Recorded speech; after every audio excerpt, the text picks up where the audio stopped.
Hey guys, tonight we journey into a world you think you know, but trust me, you don't. Most of us imagine medieval dungeons as cinematic places.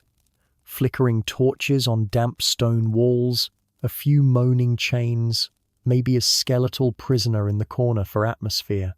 But the truth? The dungeon was less gothic set piece and more living nightmare of filth, fear, and human misery. And tonight, you're going to find out exactly what it was like to wake up in one. Before we step into the dark, take a second to do something lighter. If you enjoy these long, slow journeys through history's less glamorous corners, drop a like. Hit subscribe if you really want to support what I do here, and tell me in the comments what time it is where you're watching from. I always love seeing people check in from around the world, whether it's midnight in New York, sunrise in Tokyo, or somewhere in between. Now, let's set the mood. Dim the lights. Maybe turn on a fan for that soft hum. If you've got a candle, light it, though hopefully not one that drips wax onto your sheets. Tonight's story isn't a cozy firelit medieval banquet, and it's definitely not a knight's shining tale. This is the other side of the castle, down in the earth, where the air is damp, the straw is black with mold, and the only company you keep is rats and despair. Tonight's journey, what it was like in a medieval dungeon. Think of this not as a tour, but as an experience. You're not looking at history from the outside. You're there. You are the prisoner, maybe accused of theft, maybe branded a heretic, maybe simply unfortunate enough to anger the wrong noble. Whatever the reason, you've been dragged below ground, chained, and left in conditions designed not to hold you comfortably, but to break you slowly. And here's the twist. These dungeons weren't always in the remote castles we imagine. Sometimes they were tucked under city halls, beneath monasteries, or in the basements of towers you'd pass every day without noticing. To the people above, life went on, bread sold in the markets, bells ringing for mass, children chasing dogs through muddy streets. Meanwhile, beneath their feet, you sit in the dark, shivering, scratching at your fleas, and wondering if you'll ever see daylight again. So as we begin, I want you to picture the moment of waking, not in your bed, not under soft blankets, not with clean sheets or the promise of morning coffee. You wake in a cell where the air stinks of mildew and human waste, where the walls sweat with moisture, where the straw beneath you is older than your memory of freedom. You're not dreaming, though you wish you were. You're in a medieval dungeon, and tonight we'll walk through the hours of your life there, what you feel, what you smell, what you eat or fail to eat, and what it means to survive in a place never meant to keep you alive. So breathe slowly, let your body sink down. Imagine the weight of chains at your wrists, the echo of water dripping somewhere beyond sight. The world above is gone. There's only you, the stone, and the creeping certainty that history's darkest corners are never as far away as we like to think. Welcome to the dungeon. You wake not to sunlight, not to birdsong, not to the sound of your alarm, or even the chatter of family in the next room. You wake to dripping. Somewhere above you, water seeps through cracks in the stone and falls with maddening irregularity. Plop, pause, plop. Sometimes it echoes like a hollow drumbeat. Sometimes it splatters against something slimy. But always, it reminds you that you are underground, trapped beneath earth and mortar, forgotten in a place that was never meant to comfort. The first sensation is cold. Not a sharp, icy cold, but the kind that seeps into your bones and lingers.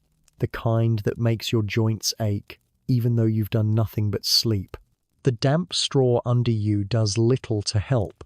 It is not bedding, it is refuse. Mold clings to it, mice nest in it, and lice crawl through it with the authority of landlords.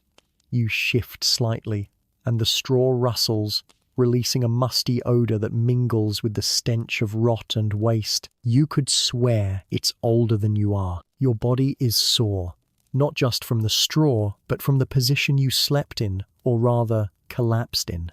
Shackles bite at your ankles, the iron cold and unforgiving, rubbing the skin raw. If you're unlucky, your wrists are bound too, forcing you to sleep upright against a wall, your arms pulled at angles no human body was meant to endure for hours on end. Chains rattle softly when you move, a grim lullaby reminding you of your place. Then comes the smell. It is not one smell, but a symphony of decay. The stone walls are slick with mildew. The bucket in the corner, your latrine, is full beyond reason, its contents soaking into the floor and mixing with whatever seeped in from prisoners before you. There is no privacy, no dignity. The odor is so thick, it coats the back of your throat. You breathe shallowly, but even then, you cannot escape it. The very air tastes rotten. Your ears catch other sounds. Somewhere in the darkness, a fellow prisoner coughs, the kind of cough that rattles deep in the chest, wet and hopeless. Another groans in their sleep, muttering prayers that sound half delirious. Sometimes there is weeping, sometimes there is screaming. Other times, the silence is worse, so complete that you wonder if you're the last one alive. The dungeon is not spacious. You can stretch your legs only a little before your feet brush against stone, or against someone else's filthy limbs. Privacy doesn't exist. The walls are too close, the ceiling too low, the air too still. When the jailer slammed the door shut, he sealed you into a tomb that just hasn't realized you're still breathing. As your eyes adjust, you notice what little light seeps in, maybe from a grate above, maybe from a torch in a corridor beyond. It isn't enough to illuminate, it's just enough to tease you, to remind you of what you don't have. The shadows twist, and sometimes you're not sure if the thing scurrying along the wall is a rat or something worse. When they do come close, the rats are bold, plump, from feeding on scraps, some of which were food, some of which were not. Your mouth is dry. Sleep here doesn't refresh you, it drains you. You wake thirstier than when you closed your eyes, your tongue sticking to your teeth. If you're lucky, there is a water jug nearby. If not, you will wait until the guard brings some brackish, foul-tasting, but better than nothing. Many prisoners drink from puddles that form on the floor, hoping the slime won't kill them faster than the dungeon will. The first real thought that pushes through your grogginess is not "what time is it?" but "am I still alive?" Because in this place, the line between waking and not waking is thin. Some prisoners don't stir at all in the morning. Their bodies lie still, claimed by disease, starvation, or despair. The living shift away from them, not out of fear of ghosts, but because the smell of death adds another layer to an already unbearable miasma. Your body itches constantly. Fleas bite at your skin. Lice crawl through your hair. Bedbugs cluster in the straw. Every scratch feels both satisfying and dangerous, because broken skin here quickly festers. Infection spreads fast in a place where hygiene is not a word, only a memory. You feel the bumps, the sores, the constant crawling, and you know they will never leave you, not while you remain in this pit. Some mornings, your sleep is interrupted not by dripping water, but by the clatter of iron hinges. The jailer arrives, heavy boots stomping across the floor. He doesn't greet you, doesn't even look you in the eye. He slams open the door, tosses in a bucket of slop, maybe a loaf of bread so hard it could break teeth, and then leaves again. If he feels cruel, he lets the rats get there before you. If he feels generous, he lets you have your share without a beating. But conversation, compassion, Those are luxuries the jailer does not deal in. As you blink yourself fully awake, you feel time lose meaning. Was it night? Was it morning? The dungeon doesn't care. There is no dawn here, only cycles of sleep and hunger, of darkness and dripping. Your body grows weak, your sense of self thins. You become not a person but a shape in the dark, one more voice among groans, one more stomach growling with emptiness, one more pair of shackles clinking on stone. Your dreams cling to you, half memory, half madness. Dreams of light, of warmth, of freedom. Dreams of bread not riddled with weevils, of air that doesn't stink of mold and misery. Waking is worse than sleeping, because sleep at least offers the chance of escape. Waking returns you to the truth. You are in chains, in a cell, in a dungeon designed not just to contain you but to erase you. You shift again. The cold stone presses against your back, dampness seeping through the rags you call clothing. Every joint aches. Your head throbs. You wonder how long you've been here. A week? A month? Longer? Time blurs. The only measure is how many prisoners vanish from their corners and never return. You listen again to the dungeon's orchestra, the coughs, the drips, the shuffle of rats. Sometimes you hear footsteps above, reminding you that life continues elsewhere. Guards changing, nobles feasting, townsfolk gossiping in markets. But down here, in your narrow world, there is only stone and suffering. Your eyes drift to the ceiling if you can see it. Often it's hidden in shadow. You imagine the weight of the castle above pressing down. Every groan of timber, every rumble of cartwheels makes you wonder if the roof will collapse and bury you, sparing the execution of the trouble. Part of you hopes it will. And so, your day begins. Not with promise, not with energy, not with plans. It begins with survival. You stretch sore limbs as much as the chains allow. You try to shift straw to a less damp patch. You scratch at your bites. You cough into the darkness, joining the chorus. You sip water that tastes of rust and despair, and you remind yourself, however faintly, that as long as you can wake, you are not yet gone. The dungeon has claimed many before you. It will claim many after. But for now, you are still here, still breathing, still enduring. And in this place, endurance is the closest thing to victory. Hunger wakes you almost as much as the dripping water and the chill stone. It gnaws, not like a polite reminder that breakfast would be nice, but like an animal clawing at your insides. It's always there. Sleep dulls it for a time, but morning brings it back sharper than ever, and your stomach twists on itself as if trying to devour the emptiness. You listen. Footsteps echo beyond the door. Heavy boots scrape over stone, jangling keys, muttered curses. Then comes the iron screech of a lock turning. The wooden door creaks open, not slowly or carefully, but with the impatience of someone who does this 100 times a day and couldn't care less about the lives inside. The jailer steps in, or sometimes just tosses things through a hatch without stepping at all. He carries not a tray, not a bowl, but a slop bucket or a basket filled with whatever counts as food here. The smell arrives before the sight. Sour, rancid, fermented in ways nature never intended. Your breakfast. It is not a meal. It is survival stripped bare. Sometimes a crust of bread so hard it could double as a weapon. Sometimes a ladle of thin gruel made from barley or oats boiled with water, if the guard remembered to boil it at all. On cruel mornings, the gruel is cold, a paste clumped in the bottom of a wooden bucket, ladled out with no care for fairness. On generous mornings, it is at least warm, though warmth does little to disguise the taste earthy, bland, and suspiciously gritty, as though stone dust fell in during cooking. Bread, when it comes, carries its own horrors. Mold blooms across the crust in green and black patches.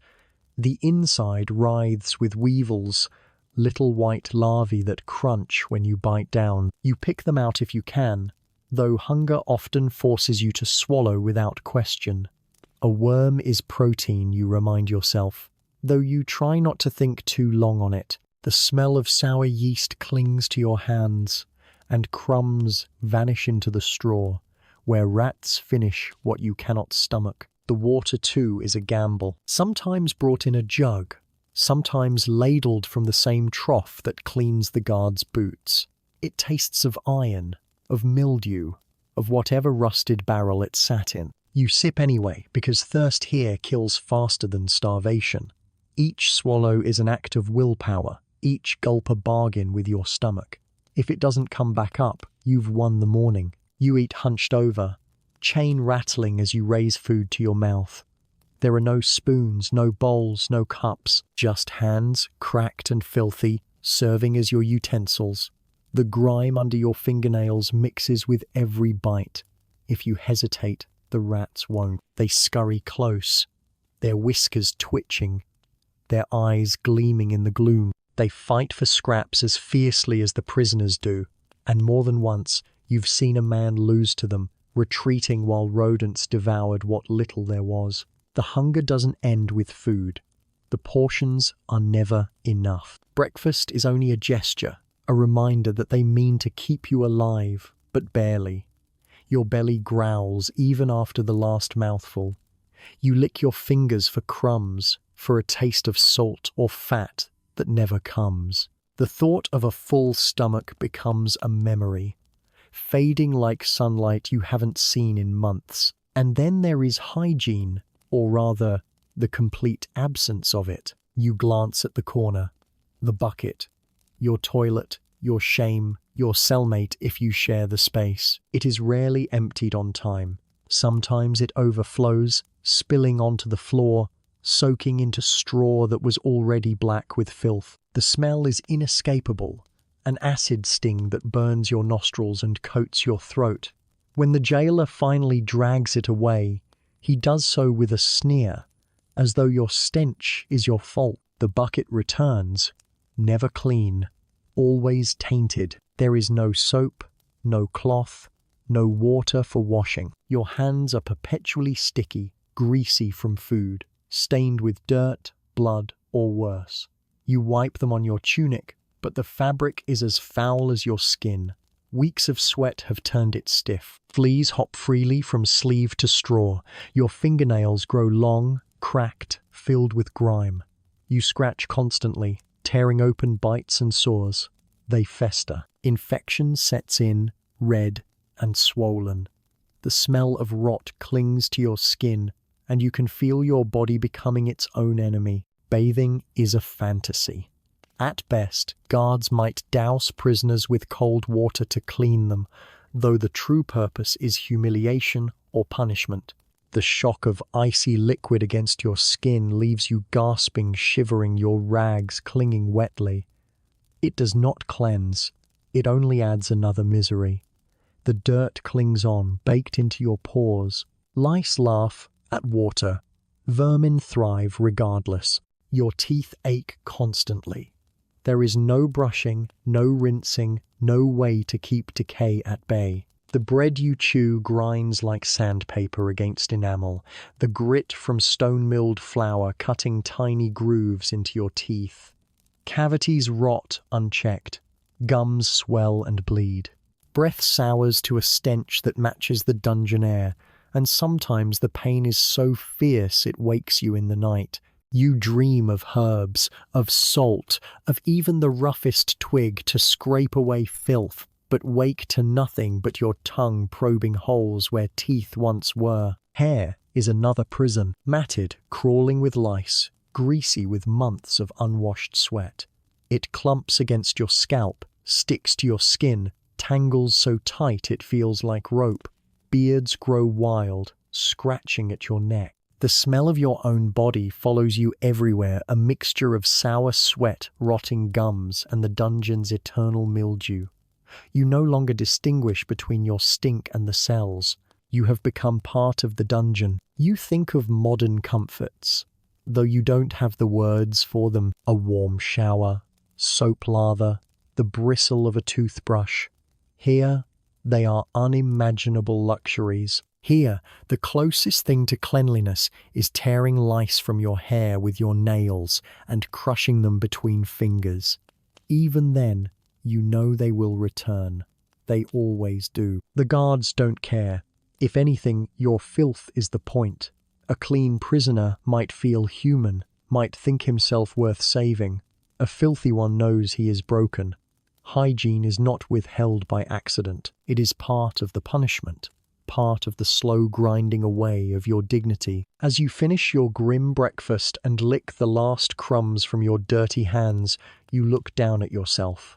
Rags, stained and torn, skin crawling with vermin, nails blackened, teeth aching, belly still hollow.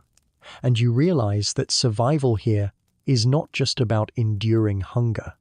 It is about enduring the collapse of every comfort you once took for granted. You will not be clean.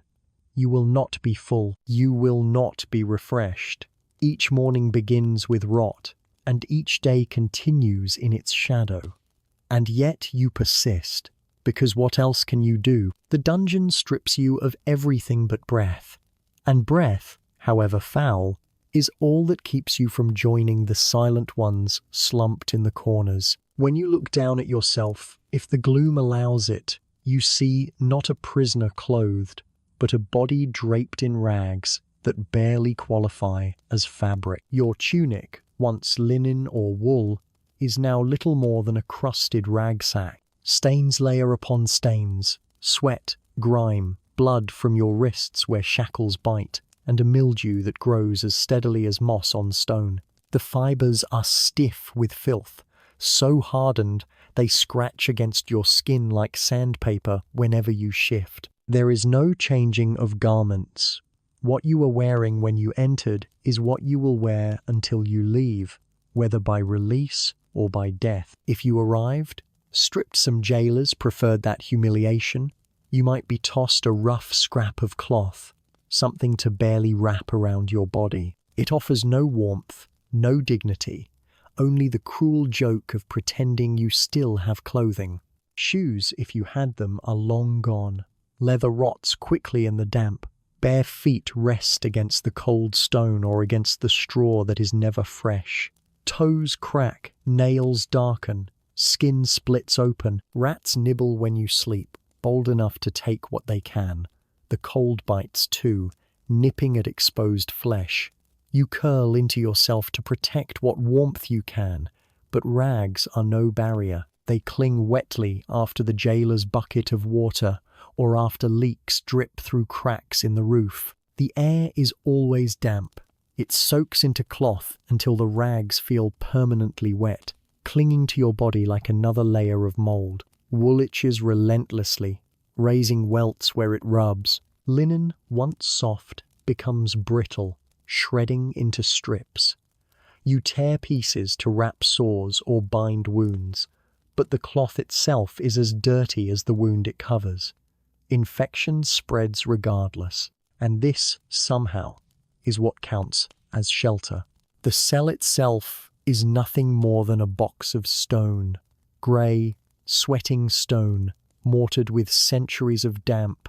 The walls weep moisture constantly. When you lean back, the chill seeps into your spine until your bones ache. The surface is slimy in places, growing patches of green-black mold that seem almost alive.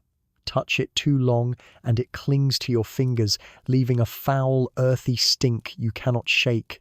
The floor is stone too, uneven and slick. Puddles gather in hollows, some shallow, some deep enough to soak your ankles when you shuffle across.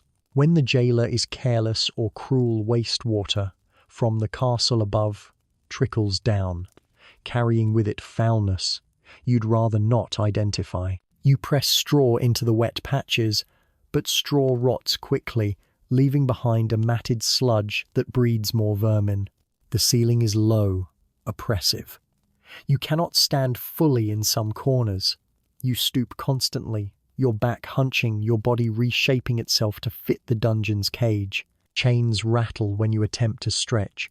Every breath you draw feels borrowed, trapped beneath the weight of tons of stone pressing down. Sometimes dirt trickles through cracks overhead, and you wonder if the world above remembers you exist at all. Privacy doesn't exist. If you share your cell, you share it with bodies as filthy as yours, all wrapped in the same misery of rags. You see every wound, every rash, every trembling hand scratching at lice. You hear every cough, every mutter, every whispered prayer. There are no walls within walls, no partitions, no curtains. Your suffering is as exposed as your skin. Even alone, you are never private. The dungeon itself watches with its dripping, echoing patience. Cold is constant. In winter, the chill is so sharp it gnaws at your bones. Your breath fogs in the darkness. Frost creeps along the stone, glittering faintly if torchlight ever falls across it. You shiver violently, teeth chattering, but your rags do nothing. They freeze instead, stiff and brittle, cracking when you move. In summer, the air turns heavy and foul. Sweat drenches your rags, but without sunlight or fresh air, nothing dries. You sit in dampness that breeds sores. Heat brings swarms of flies, fat and buzzing, feeding on filth. You wave them away until your arms tire, but they always return. And then there are the pests. Rats nest in the walls, darting across the floor, bold as soldiers. They gnaw through rags, through straw, through flesh if you lie still long enough. Lice infest your hair, fleas leap from straw to skin, and bedbugs thrive in cracks between stone. You scratch until you bleed, then scratch more. The dungeon is alive with crawling things, and they feed endlessly on you. Shelter here is not protection, it is a weapon. The walls are not built to keep weather out, but to keep you in. The cold, the damp, the filth, they are part of the punishment. Each breath of mouldy air is another reminder. You are not meant to live comfortably. You are meant to endure until you break. The only light comes rarely, and always cruelly. A torch flares when a guard arrives, filling the cell with smoke. Shadows leap across the walls, twisting into grotesque shapes. You blink, half blind from sudden brightness, and when the door slams shut again, you are plunged back into darkness, so complete it feels physical. Hours pass like years in that dark. You lose sense of time. Day, night, morning, evening all vanish. The dungeon erases them. The noise is just as relentless. Dripping water, scurrying rats, chains clinking whenever you shift. Sometimes the cries of other prisoners, screams from deeper cells, groans from those tortured and returned broken. At night, the silence feels worse, too complete. You lie awake, straining to hear anything human, even if it's only a cough. You curl into yourself, clutching your filthy rags tighter. You tell yourself they are clothing, they are warmth, they are protection, but you know the truth. They are nothing more than scraps binding you to a memory of humanity.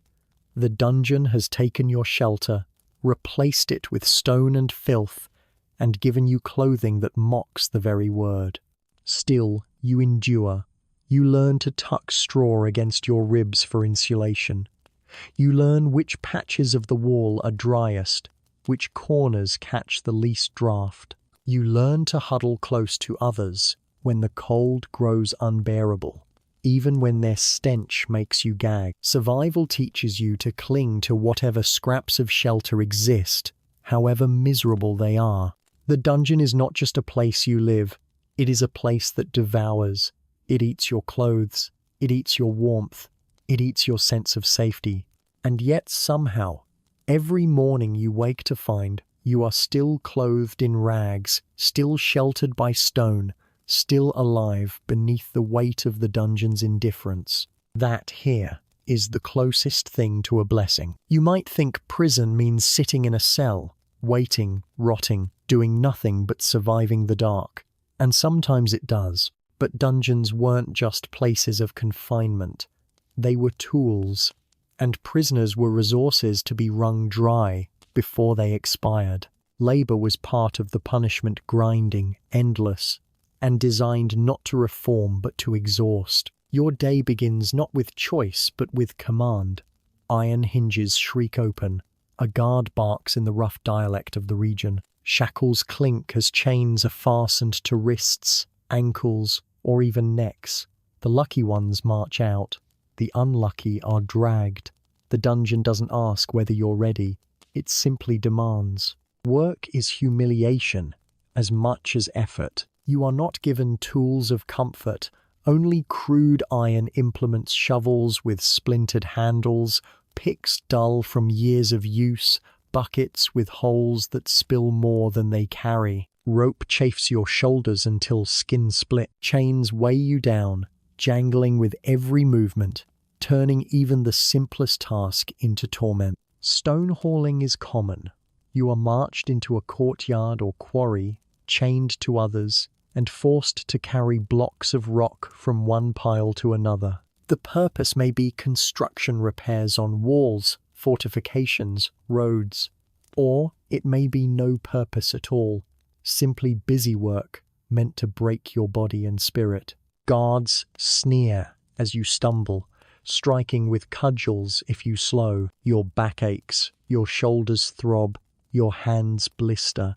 The stones are indifferent, but the weight feels personal, crushing you in more ways than one. Others are sent to grind grain. A heavy millstone waits, massive and merciless.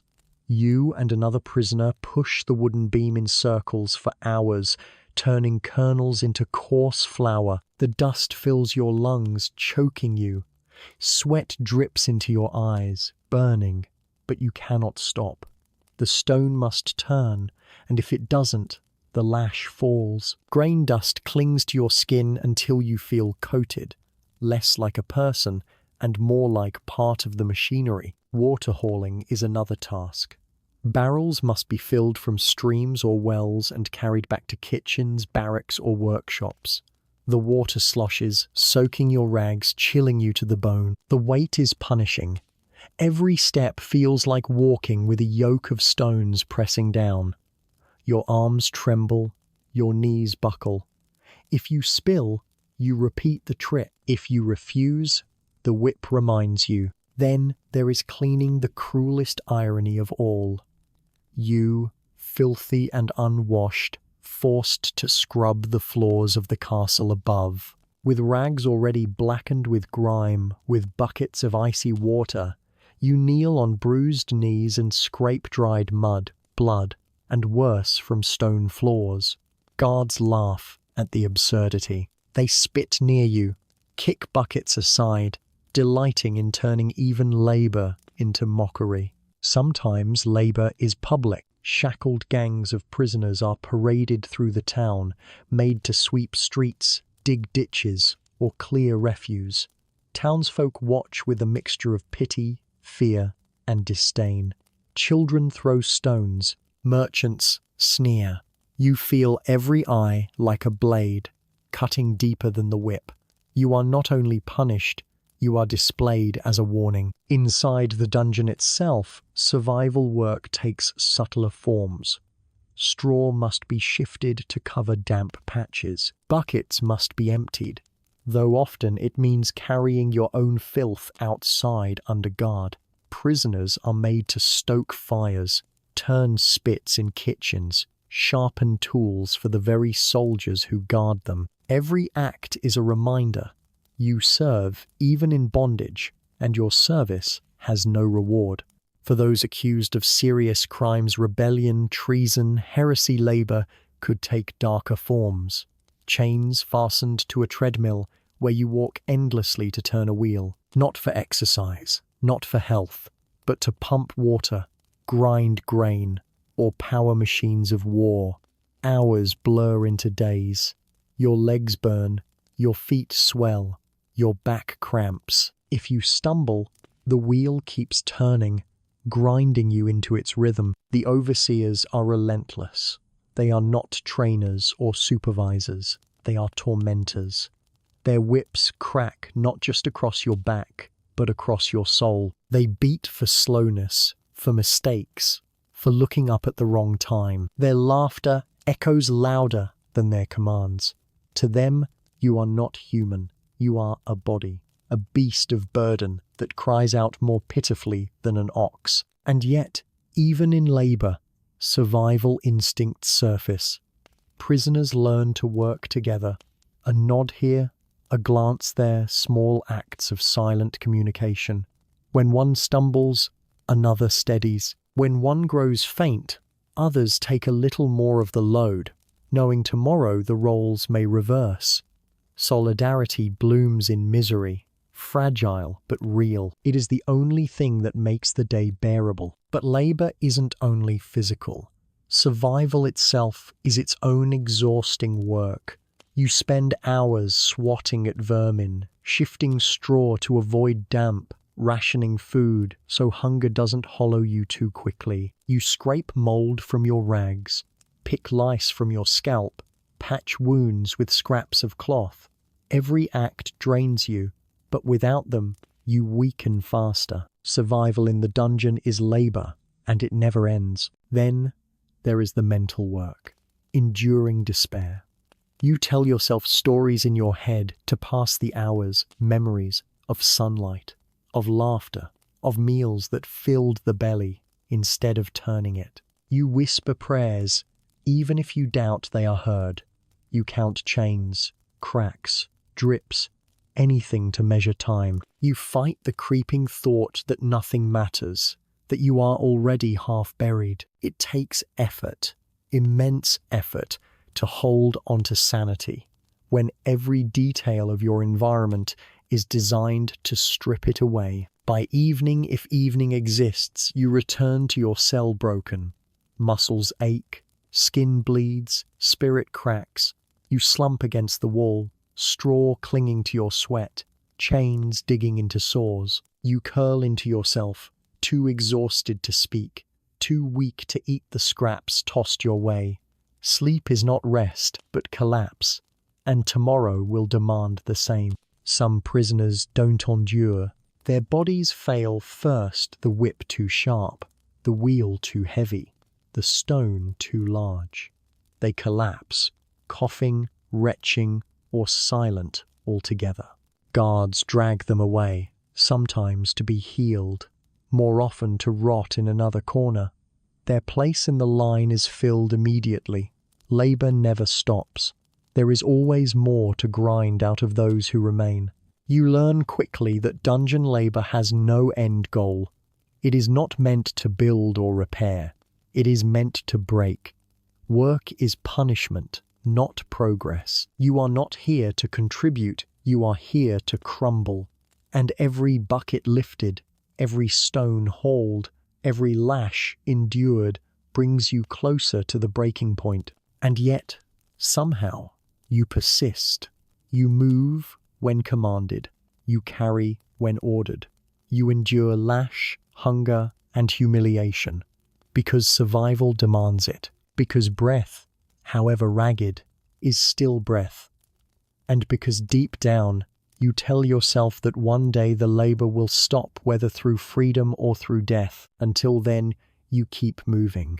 Shackles clink, whips crack, stones weigh heavy, and you, broken but not yet destroyed, work because you must. When you sit in the dark long enough, iron and stone are not the only weights pressing down on you. Faith presses too. Belief, fear, superstition, they seep into the dungeon's air as thickly as mildew. And in a world where religion governs law, morality, and the very calendar of your days, there is no escaping it, not even in chains. The first sound you hear after a guard's boots fade might be a whisper. Not curses, not pleas for food, but prayers. Prisoners mutter the Pater Noster, the Ave Maria, The credo, words learned in childhood, repeated now in hoarse voices that tremble with exhaustion. You hear Latin syllables stumbling from cracked lips, each word a fragile rope flung heavenward in hope of being heard. Faith is a survival tool. For some, the dungeon is purgatory on earth, a test of the soul before judgment. Suffering is not meaningless, it is purifying. You are told that Christ himself was bound, beaten, mocked. To endure chains is to share in his passion. To suffer hunger is to walk a step behind saints and martyrs. That thought is a balm, however thin. But faith cuts both ways. You know the church teaches that sin brings punishment. Perhaps you are here because God wills it. Maybe theft, blasphemy, or rebellion earned you not just earthly chains but divine wrath.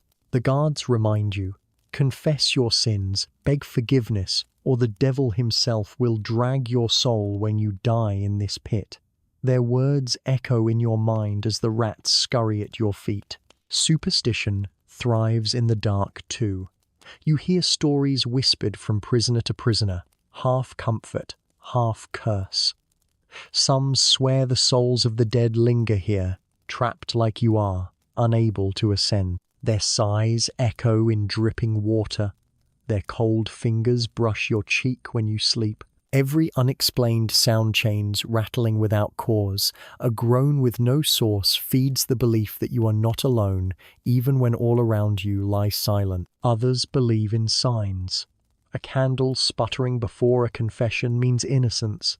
A rat squealing near your feet is a warning of death soon to come. If mold grows on the wall in the shape of a cross, it is a miracle. If your bread falls to the floor, it is an omen. These small details, meaningless to outsiders, become guiding stars in a sky you cannot see. The church does not forget you, though its visits are not always merciful. Priests arrive to hear confessions, to urge repentance, to remind you that death may come at any hour. They stand at the threshold, hand raised in blessing, incense masking the stench for a moment. Some are kind, offering words of comfort, prayers whispered as though they could warm you. Others are harsh, stern, wielding guilt like another lash. This is the cost of your sin. Accept it, and perhaps heaven will open. You cling to relics if you can. A scrap of wood carved into a cross, a rosary bead smuggled in. Even the act of tracing the sign of the cross on your chest with filthy fingers brings comfort. These small rituals are anchors. They give you a sense of control, however fleeting, in a world where nothing else belongs to you. But not every belief is holy. Superstition fills the gaps where faith falters. Some prisoners believe the dungeon itself is cursed, that its stones remember suffering and feed on it, that demons lurk in corners, feeding on despair. You hear mutterings about witches, about curses cast by enemies, about devils who slip through cracks in the mortar. In the flicker of torchlight, shadows twist, and even the most rational mind begins to see faces in the walls. Folk charms appear too, passed between prisoners like contraband. A piece of iron nail carried in the hand to ward off spirits. A whispered rhyme to protect against nightmares.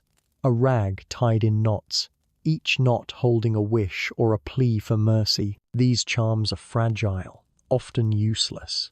But in a place where every other defense has been stripped away, belief itself is the only shield. Sometimes when the jailer is cruel, he mocks this faith.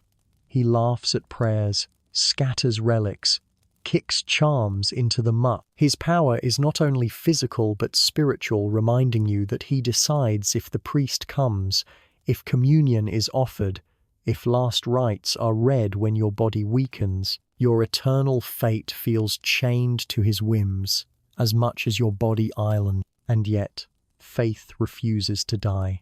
It lingers in songs whispered softly at night, psalms half remembered, hymns sung under the breath. The melody weaves through the cell like a fragile thread of light. Prisoners huddle together, lips moving, voices quivering, finding in each other's belief a strength no guard can take. But belief also brings fear. You know tales of heretics tortured in dungeons, forced to recant, their screams echoing as warnings. You wonder if you will be accused of heresy too, if your muttered prayers are wrong, if some slip of the tongue will condemn you not only in court but in eternity. The medieval world is heavy with signs of the supernatural, and in the dungeon they feel closer than ever. You dream of angels, sometimes radiant, sometimes terrifying. You dream of devils with claws and smoke. You wake, unsure whether you dreamed at all. The line between vision and hallucination blurs when you are hungry, cold, and afraid. Was the light you saw through the crack a divine sign, or only a guard's torch? Was the voice you heard an angel, or your own mind breaking? And so you cling harder to ritual, cross yourself before eating, whisper prayers before sleep, bargain with saints in your head. Saint Leonard, patron of prisoners, free me from these chains. Saint Roche, keep plague from this cell. Saint Jude, worker of impossible causes, hear me now. Whether they hear you or not, the act of speaking is enough to steady your breath. Sometimes, in rare moments, faith blooms into defiance. A prisoner stands and shouts scripture into the dark, proclaiming innocence, calling down God's wrath on his captors. He is silenced quickly, beaten or dragged away. But for that moment, faith makes him more than a prisoner. It makes him untouchable, his soul lifted above stone and whip. For you, belief is not about proof. It is about survival. Religion and superstition are the only blankets in this cold, the only fire in this dark.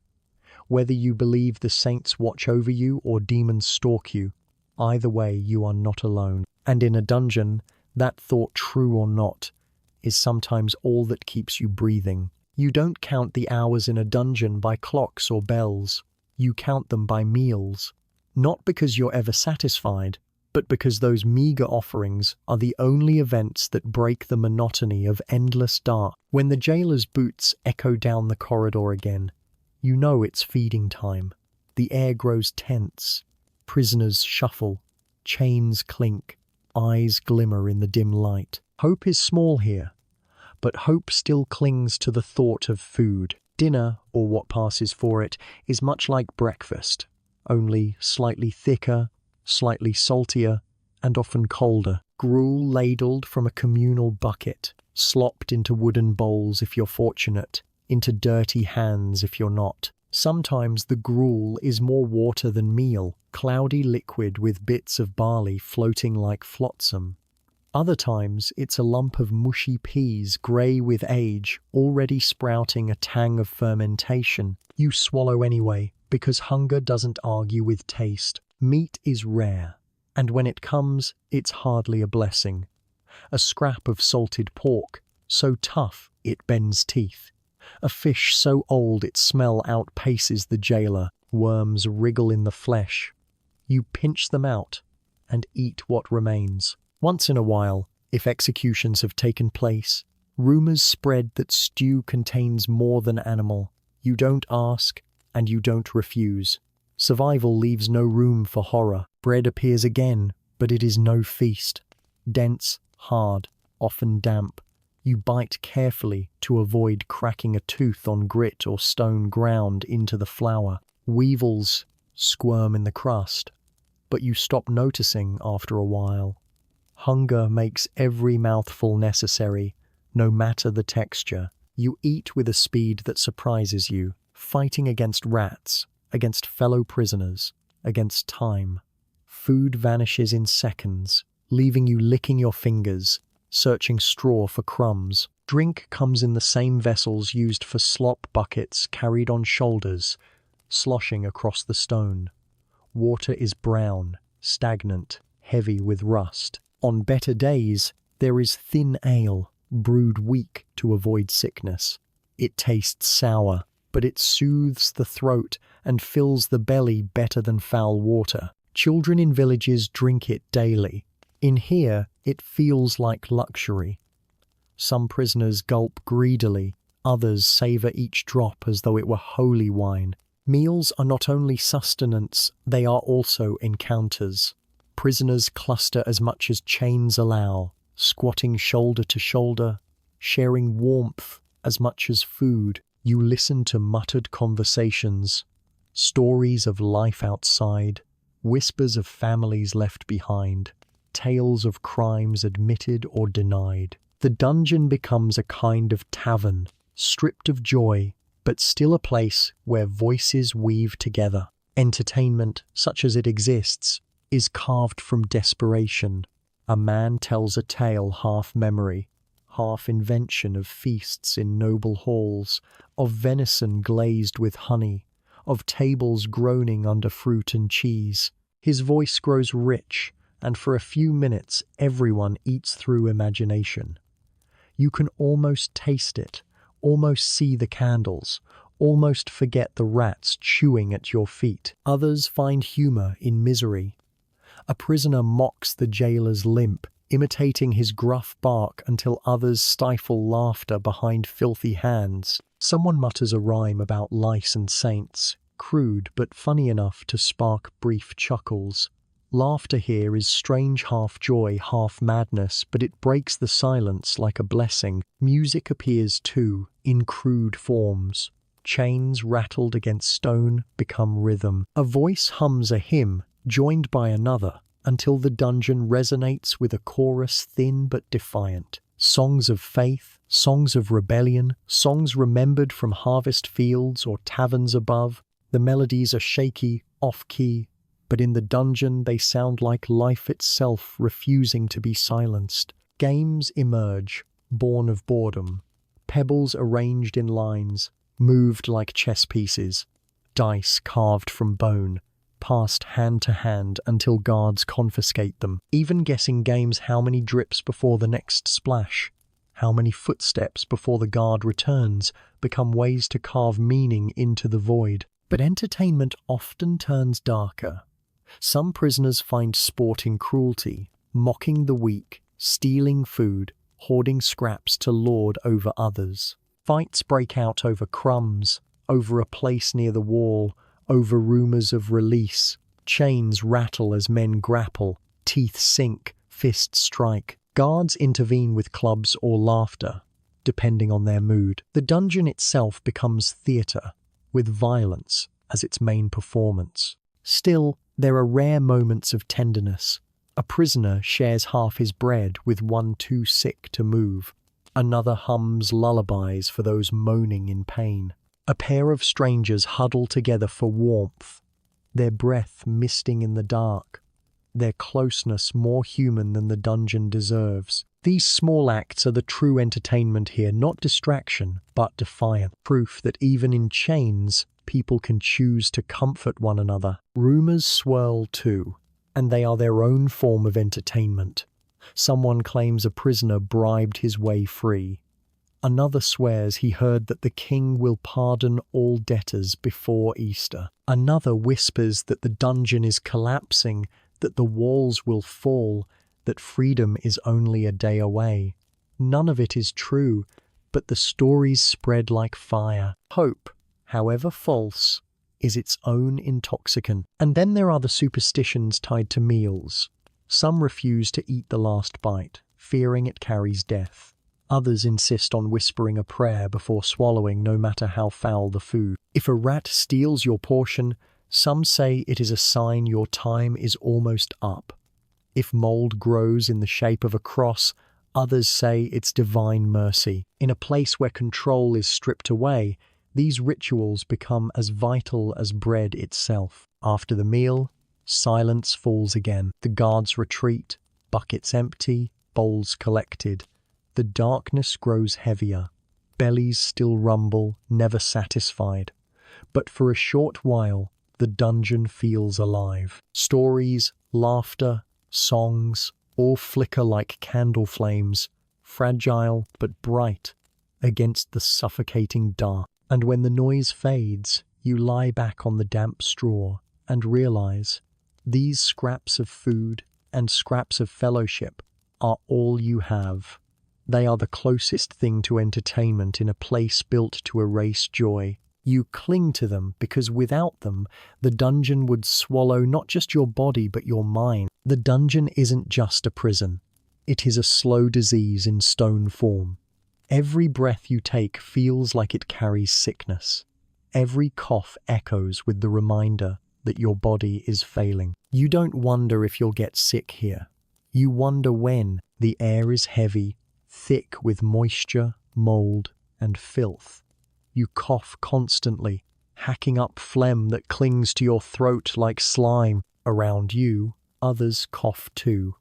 The sound is never-ending, like the dungeon itself is wheezing through the lungs of its prisoners. Some coughs are sharp and wet, others hollow and rattling. You can tell who has weeks left and who has only days by the sound of their breath. Respiratory illness thrives here. Pneumonia, bronchitis, tuberculosis. Though you don't have those names, you know the symptoms. Fever, shivering, blood on lips. You watch a fellow prisoner gasp for air, chest heaving, eyes wide in panic, until the gasps fade into silence. The dungeon doesn't pause. The rats don't care. Skin diseases spread like wildfire. The lice that crawl over your scalp leave sores that fester. Flea bites turn into angry welts. Bedbugs leave trails of blood across your skin. Wounds from shackles or whips become infected, swelling, turning purple, oozing pus. Without clean water, without salves or bandages, infection is inevitable. A scratch from a rat's teeth can be a death sentence. Then there are the fevers. They come suddenly, burning through your body like fire. Sweat drenches your rags, then chills until your teeth chatter. You shake, delirious, muttering words you don't recognize. Sometimes you hallucinate visions of light, of angels, of devils clawing at the walls. Others watch with fear, not only for your soul, but for themselves. In this place, sickness isn't private. Every cough is shared. Every fever spreads. Food brings its own sickness. Bread laced with mold triggers stomach cramps. Water breeds dysentery, sending waves of pain through your belly, leaving you doubled over on the straw. The bucket becomes a battlefield vomit on one side, waste on the other. The smell thickens until breathing itself feels poisonous. You grow weaker, unable to keep food down, your body wasting away. Medicine, if it exists, is brutal. Guards rarely care. Why waste herbs or effort on prisoners? If you collapse, you are dragged aside, left to recover or die on your own. But sometimes, a jailer brings a remedy more punishment than cure. Bloodletting is common. A rusty knife or leech pressed to your skin, draining not disease but your strength. The bad humours must be released, they say, but all you feel is dizziness and emptiness. Herbs appear too, crushed into bitter pastes or boiled into foul teas. Mandrake, henbane, belladonna, all as likely to kill as to heal. A sip sends you spinning, hallucinating visions that blur the dungeon into nightmare. Was that healing, or was it poison? You can't tell. Prayers are medicine as well. A priest may enter, swinging incense, muttering blessings, sprinkling holy water over the sick. Some believe it heals the spirit, if not the body. Others resent it, knowing words cannot mend broken flesh. Still, when fever burns, even the most skeptical beg for a priest's touch, just in case. And then there are charms. Prisoners whisper old cures, tie a rag around your wound, whisper the name of a saint, carry a pebble against your skin. Some spit 3 times before drinking water, believing it keeps sickness away. Some refuse to eat certain scraps, swearing they are cursed. Desperation turns superstition into therapy. Death is everywhere, never far. You see it in the hollow cheeks of the man beside you, in the trembling hands of the woman across the cell. Sometimes death comes quietly, a prisoner falling asleep and never waking. Other times it is violent, convulsions, screaming, a body twisting in agony until it finally lies still. The living watch closely, at first in horror, then with grim practicality.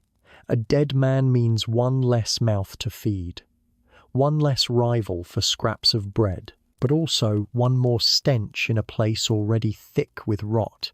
Bodies are removed eventually, dragged out like sacks of waste.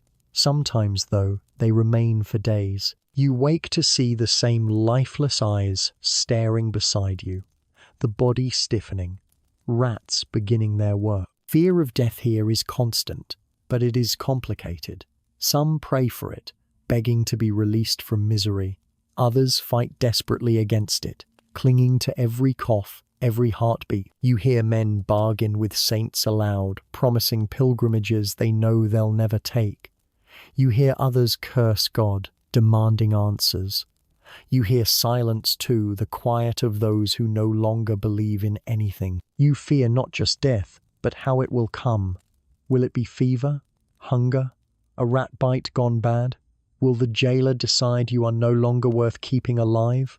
Or will torture finish you before disease can? Every possibility looms, and you cannot predict which shadow will fall next. At night, when you lie awake scratching at sores, you listen to the breaths of others, some ragged, some steady, some already fading.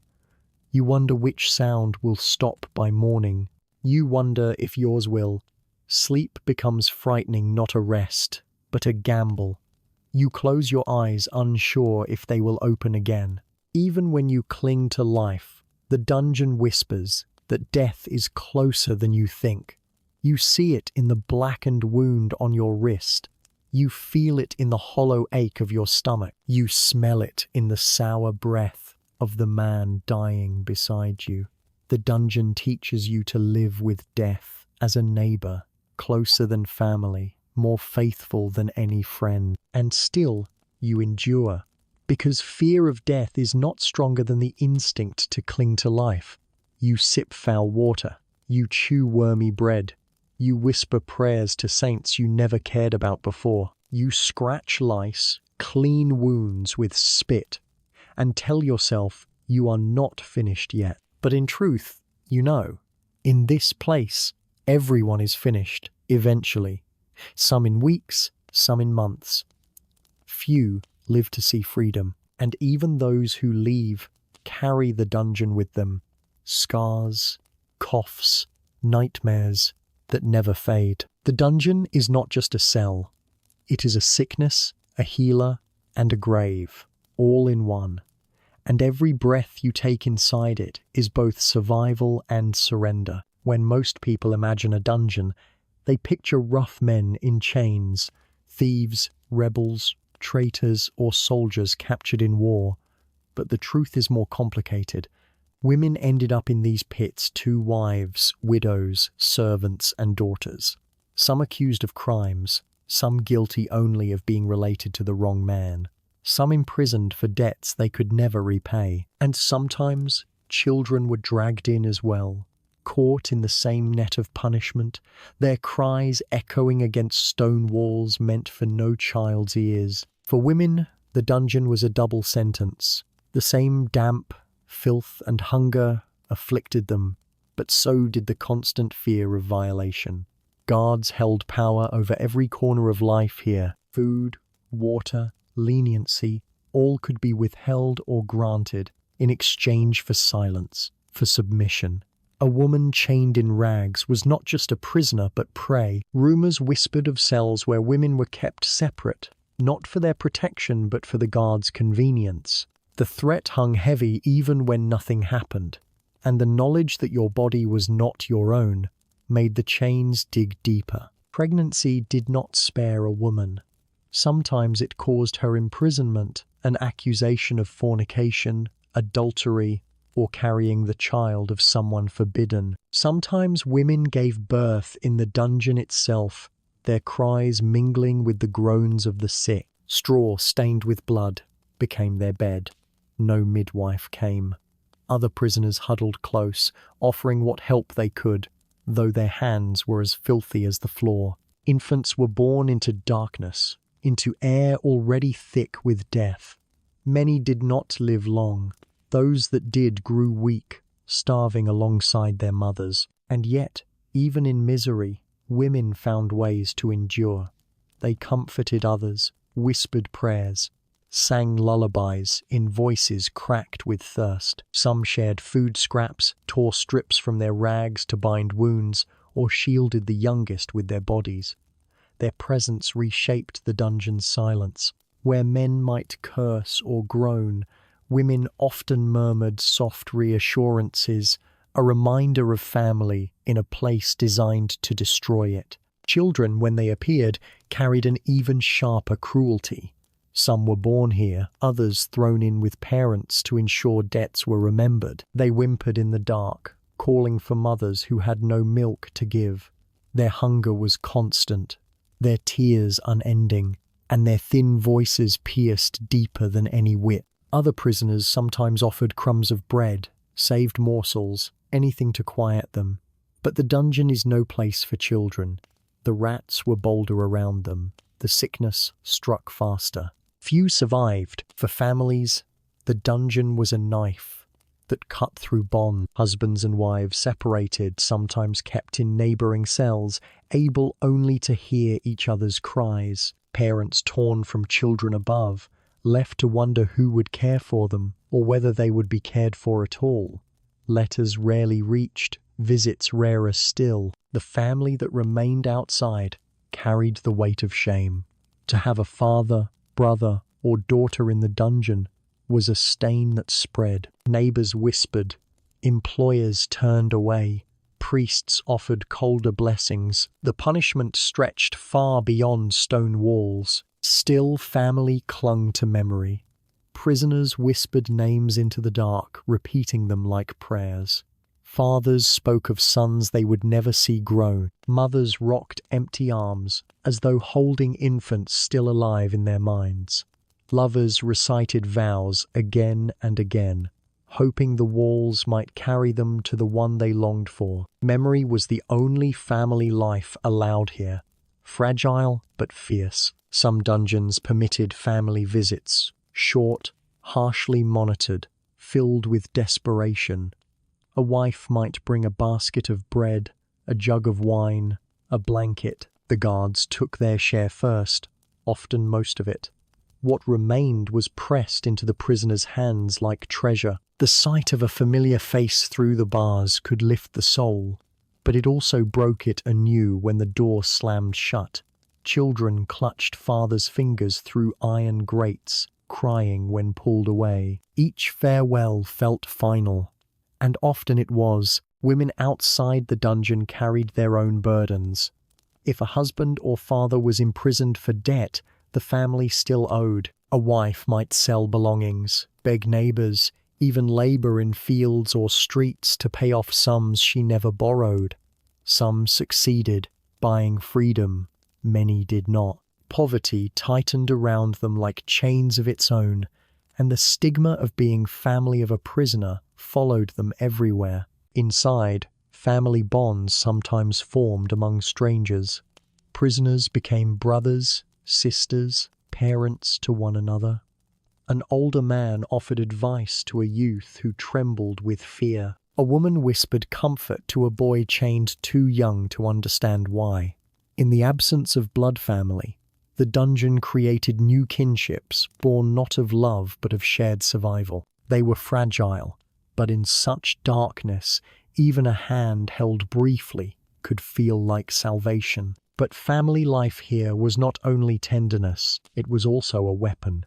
Guards exploited attachments, threatening wives with harsher treatment if husbands did not confess, threatening children's safety to bend fathers' wills. Rumors spread of families imprisoned together and forced to watch each other's suffering as part of punishment. The cruelty was deliberate. Break the body, break the family, break the spirit. And yet, even in this, small acts of resistance flickered. A mother teaching her child a prayer in whispers, so low the guard could not hear. A father humming a lullaby through the wall, letting his family know he was still alive. A wife smuggling a relic, a rosary bead, a scrap of bread hidden in her cloak. These acts did not change fate, but they reminded the dungeon it could not erase love completely. For you, lying in the dark, family feels both near and impossibly far. You remember faces blurred by time, voices softened by distance. You replay scenes of home children laughing, a spouse's embrace, a parent's advice. The memories warm you, then wound you, because you know they may be all that remain. The dungeon is a place of solitude, even in a crowd. Each prisoner is chained to their own misery. Yet the thought of family, real or imagined, near or lost, threads through the silence. It becomes a kind of second heartbeat, faint but steady. It reminds you that you were someone before these chains, and that somewhere above, life still goes on. And if you are one of the unlucky ones whose family has been thrown into the pit with you, the dungeon becomes both more bearable and more brutal. Bearable because at least you are not alone. Brutal because you must watch those you love suffer and cannot shield them. The dungeon does not only imprison bodies, it imprisons families, twisting love into another form of torment. Afternoon in a dungeon does not mean sunlight. The sun is nothing more than a rumor down here. What it means is another cycle of hours, another round of misery, another chance for tensions to flare. Because when bodies are trapped in the same darkness, pressed together with no escape, conflict becomes inevitable. It begins with hunger. By midday, the thin breakfast has long since vanished, leaving only gnawing bellies. Prisoners glance at each other with suspicion, clutching scraps of bread or bones saved from earlier meals. Fights erupt over crumbs. A man lunges at another for hoarding, chains clatter, fists fly. The guards laugh or beat them both, depending on how much entertainment they want from the moment. Territory matters too, even in a cell barely larger than a coffin. Corners are prized the driest patch of straw, the spot farthest from the overflowing bucket, the bit of wall that blocks the worst of the draft. A newcomer is shoved aside, told in growls where he may and may not sit. Disobey, and you find yourself at the bottom of a pile of fists and boots. Prisoners form hierarchies, crude and shifting. The strongest or most violent rise to the top, taking the best scraps, claiming the best space, barking orders. The weakest become servants, fetching water if chains allow, cleaning waste, yielding food. Sometimes alliances form, 2 or 3 men band together for protection. Other times, betrayal shatters them as soon as a better deal appears. Trust is thinner than the gruel here. Disputes are constant. Someone snores too loudly. Someone mutters prayers that annoy another. Someone shifts straw and disturbs the rest. Every irritation grows larger in the darkness until shouting fills the cell. Words turn to blows quickly. Shackles limit movement but not rage. Heads slam against stone. Teeth break. Noses bleed. Blood mingles with the filth already on the floor. Guards intervene when they feel like it. Sometimes they storm in with clubs, beating everyone indiscriminately until silence falls. Other times they lean against the doorframe, grinning, watching the fight like it's a tavern brawl staged for their amusement. They may even bet on who will win, tossing scraps of bread to the victor. To them, prisoners are sport. Punishment for disorder can be brutal. Shackles tightened until flesh swells. Prisoners strung up by wrists, left dangling until joints scream. Solitary confinement in a cell so small you cannot lie down, left with nothing but your thoughts and the dripping of water. In some places, iron collars are locked around necks spikes forcing your head upright, turning every movement into pain. The message is clear. Fight if you must, but the dungeon always wins. And yet, fights keep happening. Because anger festers in the dark. Because fear lashes out when it can no longer be swallowed. Because survival demands aggression when resources are scarce. Violence becomes the only currency, the only proof that you still exist. Afternoons also bring labor for some. Prisoners are hauled out to haul stones, scrub floors, turn wheels. Those left behind often stew in jealousy. Why does he leave while I rot? Or relief, thank God I don't. Resentment grows. A man who returns from work with even a crumb of extra food is instantly a target. His fellow prisoners demand a share, or take it by force. The bucket of waste is another source of conflict. Who empties it? Who refuses? Who spills it into the straw, making everyone's life worse? Arguments over the bucket grow vicious, sometimes ending with filth thrown deliberately in anger. The smell clings for days, punishment beyond any guard's whip. And yet conflict isn't only between prisoners, it is also between prisoner and guard. A jailer accused of stealing food, a guard mocked under the breath of a man too broken to care. When discovered, retaliation is swift. Prisoners beaten unconscious, dragged across stone, or branded as troublemakers. Sometimes entire cells suffer for the defiance of one. Collective punishment breeds bitterness, but also a strange unity. Hatred of guards becomes the one thing every prisoner shares. There are moments of eerie quiet, too, when exhaustion muffles conflict. Men slump against walls, too weak to argue. Women rock back and forth, staring blankly. Children, if any remain, whimper softly, their cries hushed by fear. The silence feels heavy, like the dungeon itself is holding its breath, waiting for the next spark. Superstition fuels disputes as well. A prisoner claims another brought bad luck by crossing himself the wrong way, or by whispering to rats as if they were familiars. Accusations of witchcraft, of curses, of consorting with demons are hurled in desperation. Fear of the supernatural mixes with fear of each other until fists fly not over bread but over omens. Despite all the conflict, alliances form out of necessity. Two men guard each other's scraps of food. A woman shares her straw with an elder too weak to fight for space. Small groups keep watch at night, taking turns listening for the shuffle of rats or the approach of guards. These fragile bonds are easily broken, but they offer fleeting moments of trust in a place where trust is nearly extinct. The dungeon becomes a microcosm of society, twisted and cruel. Power accumulates in the hands of the violent. Justice is a club or a fist. Law is whatever the guard declares today. You live by your wits, your strength, or by attaching yourself to someone stronger. Morality fades quickly. Survival takes its place. And yet, deep inside, the human need for connection never fully dies. After fights, prisoners sometimes mutter apologies. After punishments, someone may share a scrap of bread with the man beaten most. A cough draws water from another's hand. These gestures do not erase conflict, but they soften it. They remind you that even here, people are not only beasts. As afternoon drags into evening, the cell grows restless. Hunger sharpens tempers again. Shadows deepen.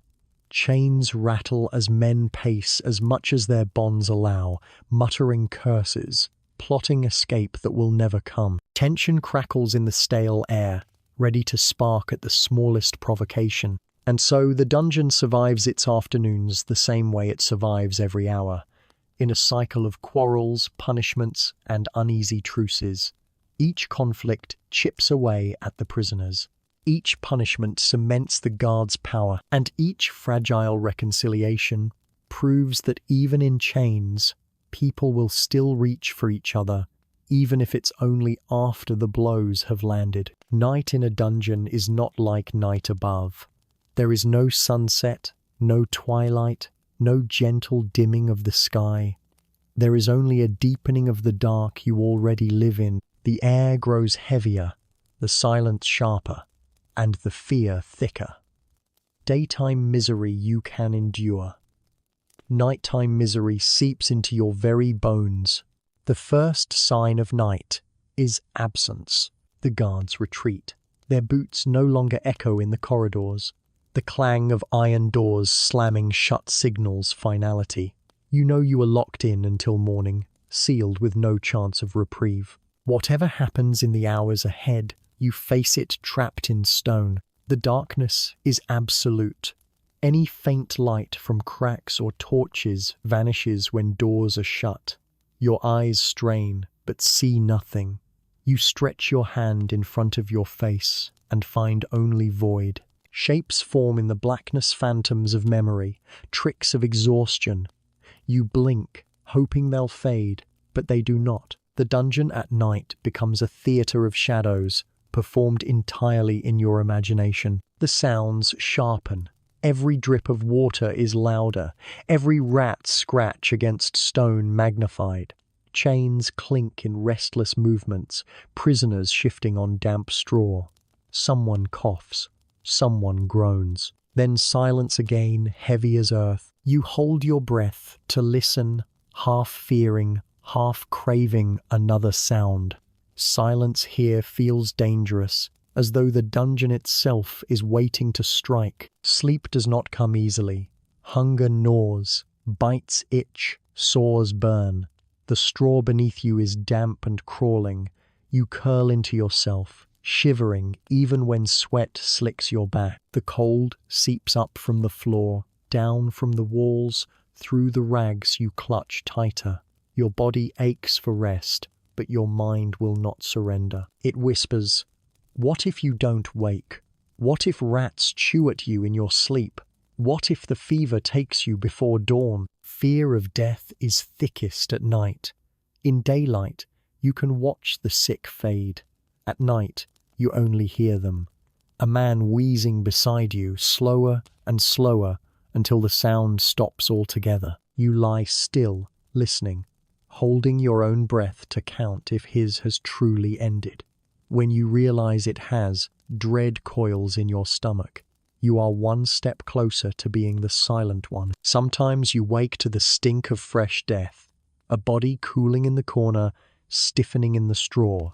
The guards will not remove it until morning, if they bother at all. You sleep beside it, rats already bold, gnawing at fingers or toes. You pull your rags closer, praying the vermin won't mistake your stillness for the same. Dreams are no comfort. Fever dreams blur with waking hallucinations. You see angels descending in beams of light, or devils crouching at your feet, whispering your name. You dream of family, of warm meals, of sunlight, and wake weeping, gagging on the stench of waste. Sleep gives you no escape. It only sharpens the pain when you return to waking. And yet, not all danger comes from illness or vermin. Some comes from the prisoners themselves. In the dark, theft thrives. Hands grope in silence, searching for scraps of bread, for a cup of water, for anything to steal. A whispered curse breaks the stillness. Chains rattle in sudden struggle. Fists strike, muffled groans follow, and the guards never stir. Night belongs to the desperate, and desperation breeds cruelty. Guards sometimes intrude deliberately. A door slams open, torchlight blinding, boots stomping in. They drag a prisoner out, sometimes for questioning, sometimes for torture, sometimes for no reason but cruelty. The sound of chains scraping, of a voice crying out, follows them down the corridor. The silence afterward is worse. You wonder if the prisoner will ever return, and if you'll be next. Fire is another fear. Torches left too long, straw too dry, a careless guard sparking flame. In the tight, airless space, Smoke would suffocate before fire even reached you. Prisoners tell stories of dungeons where everyone inside was roasted alive, bodies found fused to chains. At night, you imagine smoke curling through cracks, choking you before you can even scream. There is also the fear of collapse, the groaning of timber above, the distant rumble of carts, the drip of water eroding mortar. You wonder if the ceiling will fall in while you sleep, crushing you before you wake. A sudden crack in the night makes hearts race, prisoners muttering prayers, crossing themselves feverishly in the dark. And yet, strangely, night can bring moments of connection. In the black silence, voices whisper. Prisoners share secrets too dangerous to speak by day. Stories of families, of regrets, of dreams of freedom. Someone hums a hymn, and others join, their voices thin but united. In the dark, with faces hidden, honesty flows more freely. Night strips away masks, leaving only raw humanity. Still, fear always returns. You lie awake, clutching your knees, listening to the dungeon breathe. You hear footsteps that aren't there, whispers that no one admits to. You feel eyes on you, though you know none can see. The dungeon itself feels alive at night, a beast crouched over its captives, waiting for one to falter. Time stretches unbearably. Minutes feel like hours, hours like years. You count drips, heartbeats, breaths, anything to mark progress. But night has no mercy. It drags on endlessly until exhaustion finally crushes you into restless sleep. And when morning comes, you wake unsure whether you've survived another night or simply delayed the inevitable. You open your eyes, see nothing but darkness, and wonder, is this still the dungeon, or have you crossed into death itself? In the dungeon, nightfall is never just the end of a day. It is a rehearsal for death, played again and again, until one night it is no rehearsal at all. And so, the hours in the dungeon pass. Morning hunger, afternoon quarrels, the long, endless night. Each part of the day pressing you down, each breath a struggle. The walls never change, the straw never freshens, the chains never loosen. Time blurs, hope fades, and the dungeon becomes less a place than a state of being. It is easy, when you hear stories of dungeons, to imagine them as chapters in history books, curiosities in old castles now toured by families on sunny afternoons. A guard in costume might explain how prisoners once lived, and visitors nod, glance into a clean stone cell, then step back into the gift shop. But the reality is far heavier, far darker. To live here was not a line in a textbook. It was an experience that consumed body, mind, and soul. You've felt it tonight. The damp straw beneath your back, the gnawing of rats at your toes, the rattle of chains with every shift. You've tasted the mouldy bread, swallowed the foul water, gagged on the stench of waste. You've scratched at lice, coughed in the dark, flinched at every echo, and most of all, you've carried the constant knowledge that death was closer than freedom, and that every hour endured was a victory of survival. It is hard to picture, from the safety of your own bed, what it meant to wake up each day with no sunlight, no warmth, no family. The dungeon was not just a punishment, it was a slow erosion. It stripped away dignity, health, comfort, and hope, until all that remained was breath, and even that, only for as long as the dungeon allowed. And yet, through all of this, humanity clung, stubbornly. Prisoners whispered prayers in the dark. They sang hymns and songs, even if their voices cracked. They shared crumbs of bread, scraps of straw, the warmth of a shoulder pressed close. They told stories, cracked jokes, made games from pebbles and drips. In a place designed to destroy them, they still found ways to remind each other and themselves that they were human. That is perhaps the strangest truth of all. The dungeon could strip away comfort, but not completely extinguish the spark of life.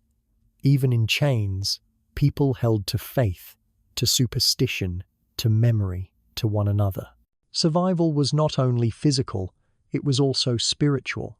To laugh, to pray, to whisper a name into the dark, these were rebellions against despair. Now, as you lie listening to this story, in your own time and your own room, you feel the difference. You are not chained, you are not cold, you are not surrounded by filth and fear. You have blankets, a pillow, clean water, walls that protect rather than punish.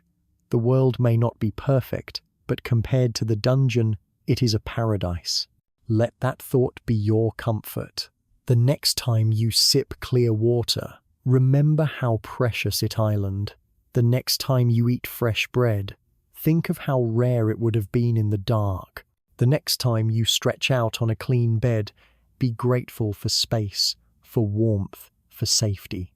Gratitude comes easily when you see how different life could have been, and so our journey into the dungeon comes to its end. You have walked through its morning hunger, its afternoon violence, its midnight terrors. You have heard its echoes, smelled its rot, felt its chains. But now you leave it behind. The door closes. The guards retreat. The dungeon, with all its misery, fades back into history where it belongs. You remain here, in the present, safe and warm. Your room is not damp stone, but your own familiar shelter. Your bedding is not rotting straw, but clean sheets. The noises around you are not chains or rats, but the soft hum of your fan, the distant hush of the night outside. The dungeon is only a story now, and you are free. So breathe slowly. Let your shoulders sink. Let your jaw unclench. Feel the weight of your body pressing gently into the mattress. You are not chained. You are not waiting for a guard. You are not shivering in filth. You are here, safe, warm, and ready for rest. Close your eyes and let the dungeon fade entirely. Its darkness cannot touch you. Its stench cannot reach you. Its fear cannot claim you. All that remains is the lesson it leaves: to be grateful, deeply grateful, for the comforts you have. You don't have to wake in chains. You don't have to count drips of water to pass the hours. You don't have to whisper prayers in the dark just to cling to hope. You live in a world of light, warmth, and freedom. So tonight, as you drift towards sleep, let that thought settle softly in your mind. You do not have to wake up in a medieval dungeon. That time has passed. That suffering belongs to history. Sleep now, knowing you are free. Sleep deeply, knowing you are safe. And sleep gratefully, knowing you are warm, sheltered, and alive in a world far brighter than the one you've just left behind. Good night.